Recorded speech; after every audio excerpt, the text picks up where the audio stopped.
नमस्कार दोस्तों, dark story with Ajay के इस एपिसोड में आप लोगों का स्वागत है। आज मैं आप लोगों के सामने एक ऐसी घटना को लेकर आ गया हूँ जिसको सुनने के बाद आप लोगों को एक बहुत ही अच्छी सीख मिलेगी और वो गलती आप लोग कभी नहीं करोगे। तो वीडियो में बने रहो। ये कहानी संजय नाम के लड़के की है। संजय की उम्र लगभग यही 28-29 साल के आसपास होती है। वो उत्तर प्रदेश के एक छोटे से गाँव में रहते थे, जहाँ उनके साथ उनकी वाइफ, उनकी मम्मी, उनके पापा भी रहते थे। संजय ही ने हमें ये स्टोरी लिख भेजी थी। संजय हमें बताते हैं कि उनका जीवन बहुत ही खुशहाल से बीत रहा था। मतलब उनके घर में किसी चीज़ की कोई कमी नहीं थी, बहुत ही अच्छे से जीवन बिता रहे थे। बस उनके घर में एक बच्चे की कमी थी। और संजय हमें बताते हैं कि कुछ ही दिनों में वो कमी भी उनकी पूरी हो गई और उनके घर में एक लड़के ने जन्म लिया। संजय में बताते हैं कि उनका बच्चा बहुत ही हंसमुख और बहुत ही मतलब जो नॉर्मल बच्चे होते हैं ना, रोते हैं, मतलब वो बहुत ही कम रोया करता था। हमेशा खेलना इनमें ही लगा रहता था। धीरे धीरे उसकी उम्र लगभग 10 महीने के आसपास की हो जाती है। मतलब जो उनका बच्चा होता है लड़का, वो 10 महीने का हो जाता है। तो संजय में बताते हैं कि जब तक वो 10 महीने का हुआ था तब तक वो खूब खेलता था। पड़ोसी भी उसे खिलाते थे क्योंकि बहुत ही सुंदर और बहुत ही अच्छा हंसमुख बच्चा था। किसी के भी पास चले जाना, किसी से भी डरता नहीं था। मतलब जो अमूमन छोटे बच्चे होते हैं ना, सिर्फ अपने फैमिली वालों के पास ही रहते हैं, लेकिन वो अगल बगल में भी पड़ोसियों के पास भी चला जाया करता था। संजय बताते हैं, एक दिन संजय अपने जॉब पर होते हैं। जॉब के दौरान संजय के पास उनकी वाइफ का फ़ोन आता है और वो यूँ कहती है, जो उनका बेटा होता है उसका नाम तेजस होता है।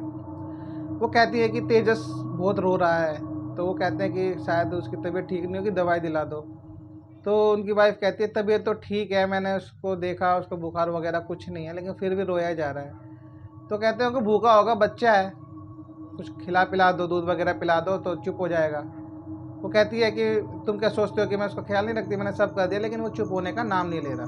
संजय कहते हैं ठीक है, मैं ऑफिस से छुट्टी लेता हूँ और फिर मैं घर आता हूँ। और संजय ऑफिस से छुट्टी लेते हैं और घर आ जाते हैं।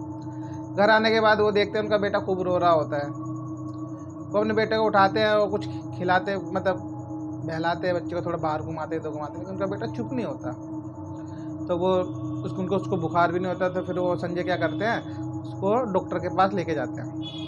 उनकी वाइफ और वो डॉक्टर के पास जाता है। डॉक्टर कहता है कि हम बच्चे के पेट में थोड़ी गैस वगैरह हो जाती है तो इसीलिए रो रहा होगा। तो उसको थोड़ी सी दवाई दे देते हैं, कहते हैं ठीक है, इसको पिला देना, बच्चे को आराम आ जाएगा।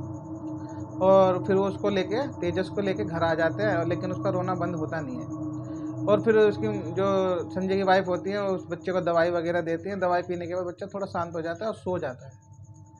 तो फिर संजय सोचते चलो ठीक है, अब बच्चे को आराम लगा है तो सो गया। लेकिन रात के 1-1:30 बजे बच्चा फिर बहुत तेज रोने लग जाता है। इतने संजय सो रहे होते हैं, उनकी आँख खुलती है और वो क्या देखते हैं कि उनकी वाइफ उसको गोद में लेके खिला रही है, लेकिन बच्चा बहुत तेज़ रो रहा है। इतनी तेज़ रो रहा था जिसकी मानो उसको खूब किसी ने पीट दिया हो, या मतलब उसको बहुत दर्द हो रहा हो। ऐसे तेज तेज चिल्ला चिल्ला के बच्चा रो रहा था। संजय कहते हैं क्या हुआ, क्यों रो रहा है। फिर संजय गोदी में लेते हैं, उसको छत पे टहलाते हैं। छत पे खूब टहलाते हैं, लेकिन उस चुप नहीं होता। फिर वो उसकी माँ, जो संजय की वाइफ होती है, उनको ले लेती है बच्चे को, तेजस को, और फिर उसको प्यार वगैरह करती है, लेकिन वो चुप होता नहीं है। धीरे धीरे रोते रोते ही सुबह हो जाती है। सुबह संजय फिर डॉक्टर के पास जाते हैं। डॉक्टर साहब से कहते हैं कि दवाई तो पिलाई थी, लेकिन इसको आराम तो आया, लेकिन रात के तकरीबन 1-1:30 बजे के करीब ये खूब रोने लग गया और चुप नहीं हुआ। डॉक्टर फिर बच्चे को देखते हैं, चेक वगैरह करते हैं, तो कहते हैं कि कोई दिक्कत तो है नहीं, लेकिन शायद बच्चे के पेट में गैस हो रही होगी इसी वजह से। तो उसको फिर कहते हैं मैं ठीक है, मैं दवाई चेंज करता हूँ। डॉक्टर साहब दवाई चेंज करके देते हैं, बच्चे को दवाई पिलाई जाती है। फिर दवाई पीने के बाद बच्चे को फिर थोड़ा आराम लगता है और फिर वो सो जाता है। सोने के बाद अभी बच्चा मात्र आधे घंटे ही सोया होगा, वो फिर से तेज तेज रोने लग जाता है। उसके रोने की आवाज़ सुन के उसके दादा दादी कहते हैं क्या हुआ है, क्यों रो रहा है, बहुत रो रहा है। तो जो संजय की वाइफ होती है तो कहती है कि हम पता नहीं है, कल से ही रोया जा रहा, समझ ही नहीं आ रहा, दवाई भी लिया है, आराम नहीं आ रहा। मतलब जो संजय की वाइफ होती हैं फिर संजय को फ़ोन करती हैं कि तेजस तो बहुत रो रहा है, उसको बिल्कुल भी आराम नहीं आ रहा है। तो संजय ऑफिस से फिर छुट्टी लेते हैं अगले दिन और फिर घर पर आते हैं और देखते हैं कि उनका बेटा बहुत रो रहा है। फिर वो उसको दोबारा डॉक्टर के पास लेके जाते हैं। डॉक्टर भी कहते हैं कि बच्चे को तो कोई अच्छी तकलीफ लग नहीं रही, लेकिन पता नहीं क्यों रो रहा है। तो कहते हैं ठीक है, बच्चे को आज एडमिट कर दो आप। तो उसको मतलब जो डॉक्टर होते हैं उसको अपने हॉस्पिटल में एडमिट करवा लेते हैं बच्चे को। एडमिट के दौरान भी तेजस बहुत रो रहा था। हॉस्पिटल में उसकी चीखें, मतलब जो बच्चा चिल्लाता है ना, उसकी आवाज़ गूंज रही थी, खूब रो रहा था। पूरी रात तेजस रोता रहा। डॉक्टर भी वहीं थे, डॉक्टर वगैरह ने भी देखा उसको, खूब ट्रीटमेंट वगैरह सब किया, मतलब उसको सब नॉर्मल था, कोई दिक्कत नहीं थी, लेकिन फिर भी पता नहीं क्यों रोया जा रहा था और चुप होने का नाम ही नहीं ले रहा था। संजय की मम्मी संजय से कहती है कि बेटा शायद हमारे बच्चे को नज़र वगैरह लगी होगी, तो एक बार इसको झाड़ा वगैरह लगवा दो, क्योंकि कभी का अनुभव होता है ना, बच्चे को नज़र वगैरह लग जाती है तो बच्चा खूब परेशान करता है। तो संजय की मम्मी बुजुर्ग थी थोड़ा, उन्होंने संजय को बताया कि मैं तेजस को लेके जाती हूँ, इसको झाड़ा वगैरह लगाती हूँ। तेजस को बगल पास में मंदिर था उनका, वहाँ पे पुजारी जी रहते थे, उन्होंने झाड़ा वगैरह लगाया तो उसको थोड़ा आराम आ गया। आराम आने के बाद तेजस की जो दादी थी उसको घर ले आती है और तेजस को खिलाती है, और तेजस उस दिन नॉर्मल रहता है, मतलब उस दिन ज़्यादा रोता नहीं है। जिस दिन झाड़ा लगवा के लेके आती है ना, उस दिन ज़्यादा रोता नहीं है। आराम से दिन बीता, रात बीती, तो संजय को यूँ लगा चलो ठीक है, मेरे बेटे को नज़र लगी थी, अब वो ठीक हो गया। फिर अगले ही दिन संजय काम के लिए निकले, काम पे गए, काम कर रहे हैं। तकरीबन यही 2-2:30 बजे का टाइम हो रहा था दोपहर का। संजय की वाइफ फिर फ़ोन करती है कि तेजस फिर रो रहा है, और वो बहुत ज़ोर ज़ोर से रो रहा है, और आज तो वो इतनी तेज़ रो रहा है जिसकी कोई वो नहीं है, वो बिल्कुल भी समझ में नहीं आ रहा है, आप जल्दी घर आ जाओ। संजय कहते हैं कि मैं रो रो छुट्टी लेके तो घर आ नहीं सकता। अब जो हमारा मतलब सुपरवाइज़र वगैरह है वो बोलेगा नहीं कि तुम रोज़ रोज़ छुट्टी लेके वापस काम पे चले जा रहे हो। लेकिन संजय कहता है ठीक है, मैं कोशिश करता हूँ, और फिर वो अपने सुपरवाइज़र से कहता है कि मेरे बेटे की तबीयत ख़राब है तो मुझे घर जाना है। तो सुपरवाइज़र भी ठीक है, इंसान था, इंसान के नाते सोचा कि ठीक है भाई, इसके बच्चे की तबीयत ख़राब है, इसको भेज दो। तो कहता है ठीक है संजय, आप घर चले जाओ, बच्चे की तबीयत ख़राब है, कोई नहीं, दवाई वगैरह दिलाओ और बच्चे को आराम लग जाए तो तब आना, नहीं तो कल भी छुट्टी कर लेना, कोई दिक्कत नहीं है। संजय यही करता है।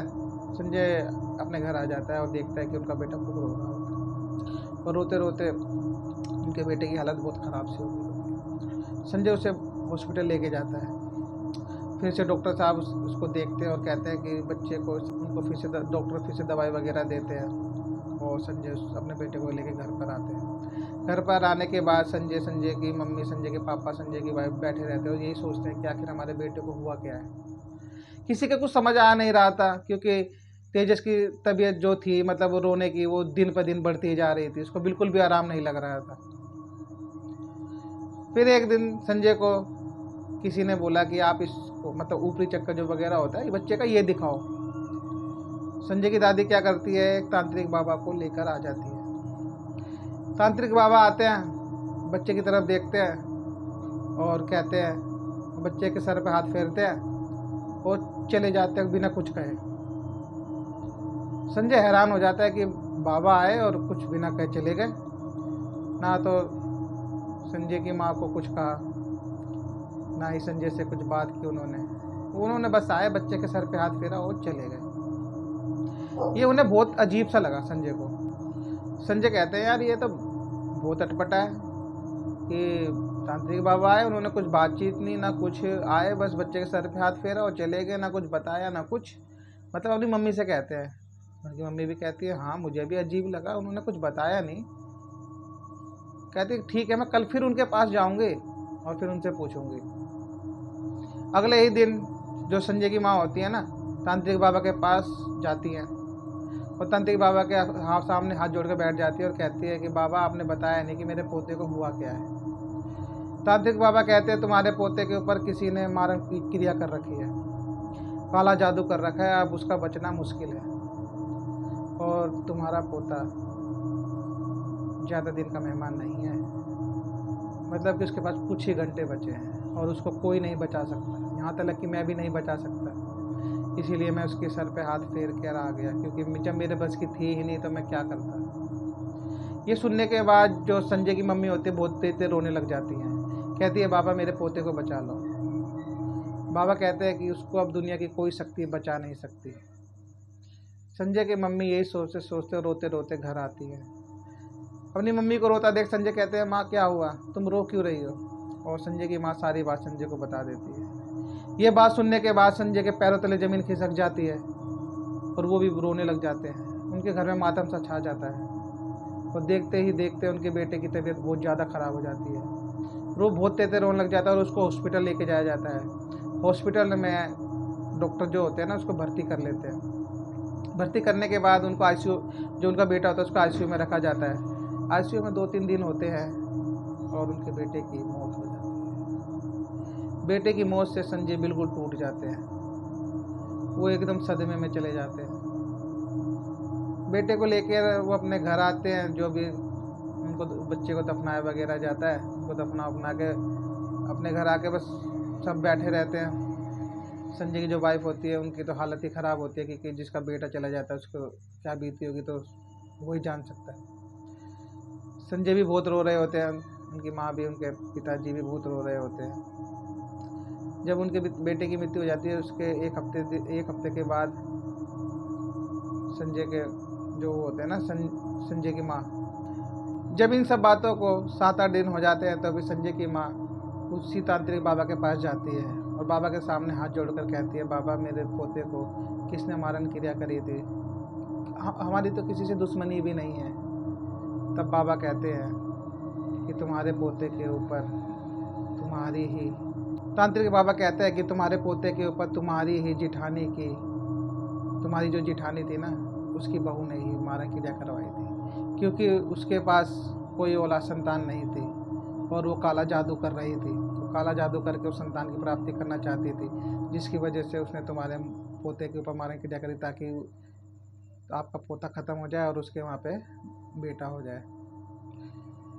ये सुनने के बाद जो संजय की मम्मी होती है ना वो एकदम शौक हो जाती है कि हमसे तो इतना प्रेम है उनका, इतनी अच्छी रिश्तेदारी है, मतलब हमारे भाईचारा है, तो फिर उन्होंने हमारे पोते के ऊपर हमारे ही घर में ऐसा क्यों कर दिया। संजय की मम्मी घर पर आती है और सारी बातें संजय को बताती है। संजय ये सारी बातें सुनने के बाद टूट से जाते हैं और उनसे रिश्ता एकदम से ख़त्म कर लेते हैं। वो कहते हैं, संजय हमें बता रहे थे कि जब हमें पता लगी तो हमने उनसे सब कुछ अपना रिश्ता ख़त्म कर लिया। आज हम उनसे बातचीत नहीं करते। आज भी उनके घर में कोई संतान पैदा नहीं हुई। ये काला जादू करने के बाद और मेरे बेटे को जो उन्होंने क्रिया करी थी, उनका बेटा तो ख़त्म हो गया, लेकिन जिन्होंने ये काला जादू किया था ना कि संतान प्राप्ति के लिए, उनको भी कोई संतान प्राप्ति नहीं हुई।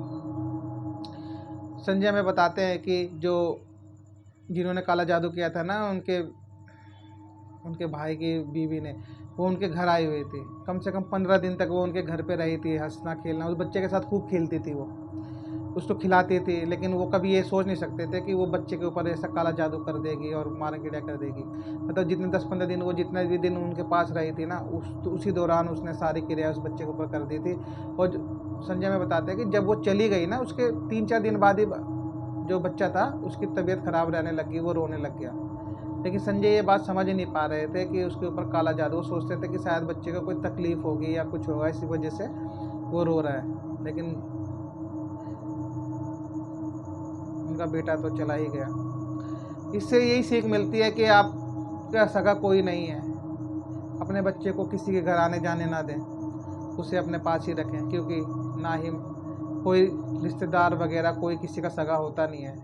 पता नहीं कौन क्या जादू कर दे, टोना कर दे और बच्चे को दे दे। वो तो इतना छोटा बच्चा था, उसको तो ये भी नहीं पता था, अब इतनी दुनिया देखी ही नहीं थी, उसके ऊपर भी इतना ज़्यादा काला जादू मारन क्रिया किसी ने कर दी। उस बच्चे को तो अब इसने तो अपनी ज़िंदगी में कुछ देखा ही नहीं था। तो सोचो लोग एक दूसरे से कितना जलते हैं, एक दूसरे के सुख से कितना जलते हैं। तो इसीलिए अपने बच्चे को किसी के घर आने जाने ना दें। इस कहानी से तो हमें यही सीख मिली है और आप लोगों को भी यही सीख होनी चाहिए। आप हमारे चैनल को सब्सक्राइब कर देना, बेल आइकन को दबा के ऑल पे क्लिक कर देना। अगली ही वीडियो में हम आपसे जल्दी ही मिलेंगे।